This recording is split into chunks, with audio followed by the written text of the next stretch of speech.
Сайн байцгаана уу? Намайг Дашнамын Даваа Сүрэн гэдэг. Би 2007 онд дорн дэд сургуулийг төгссөн. 2010 оноос хангуул сургуультай багангийн багшаар одоо хүртэл тасралтгүй ажиллаж байна.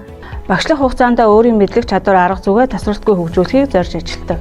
Багангийн багш бол хүүхдийн засаг цагаахан сэтгэлд нь хүн байхын учрыг таниулж, эрдмийн их талаас сэлүүрэн болж зөв залхахыг өдөр бүр хичээх ёстой гэж боддог. Тийм учраас ээлжид хичээлийн үр дүн нь сурагчдын сурлагын чанарт сайнаар нөлөөлдөг гэсэн үндсэн зарчмыг баримтлан ажилладаг.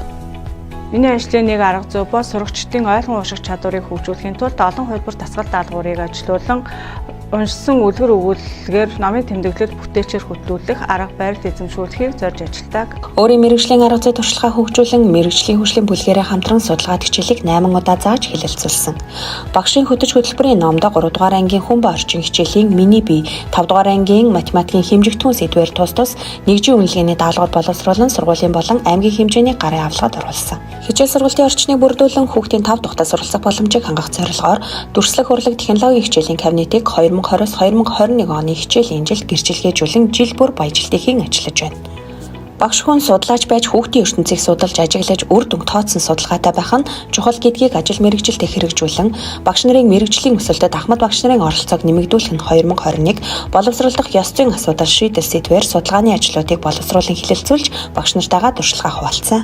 Зар захлын үед хичээл сургалтын үйл ажиллагааг зайн хэлбэрээр зааж Google Meet, Zoom, Zapar, Camtasia гэх мэт програм ашиглан 53 хичээл 15 зөвлөмж бэлтгэн заасан.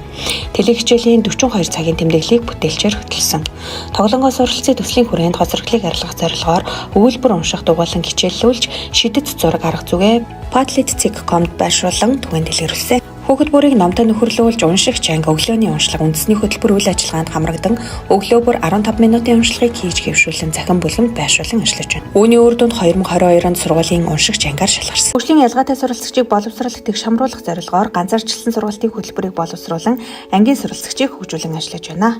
Ангийн сурагчдын дунд тусч хүүхэд найздаа туслын атга будаа зэрэг сайн үсгийн аянг чөлбөр зохион байгуулж сурагчдын тусч хүмүүнлэг энэрэнгүй зан чанарт сургам төлөвшүүлэн ажиллаж байна. Ангийн стандарт хангалт хүндлэнгийн үнэлгээгээр 70-80% гүйцэтгэлтэй үнэлэгддэг. 2019-с 2020 оны хичээлийн жилд математик хичээлээр стандарт хангасан анги хамт олноор шалгарсан. Сурагчдын авьяасыг хөгжүүлэх бид авьяастай 2022 урлагийн наадам чөлгийн төрлөөр тусгай байр эзэлсэн. Олон улсын кенгуру математикийн уралдаанд 1-р зэргийн диплом, би инхрийлэн 2 удаа, 2-р зэргийн дипломыг 10 сурагч тус бүр хүртсэн. Сургуулийн математикийн хэлээр сэтгэж чадварын уралдаанд ангиараа чансаа өндөртэй ангиар шалгарсан. Хүүхэд бүрийг амжилттай сургахад эцэгхийн дэмжлэг оролцоо чухал байдаг учраас эцэгчүүдийг 5 багт хуваан хамтран ажилладаг. Боловсролын чанарын шинжилгээний төслийн хүрээнд ангийн эцэгчүүдийг 4 бэрх тоочин эцэг их зэрэг үйл ажиллагаанд тогтмол амжилттай оролцуулж эцэг их багш сурагчдын гурвалсан холбоог нэмэгдүүлэх зорилготой тээгч түгээгч бидний хичээл үйл ажиллагааг тогтмол зохион байгуулж байна. 21 онд 4-р ангийн монгол хэлний хичээлийн хөтөлбөрийн уралдаанд багаараа төсөөлөн бодож үлгэр зохио нэг хичээлийн хөтөлбөрт боловсруулан 1-р байранд шалгарсан.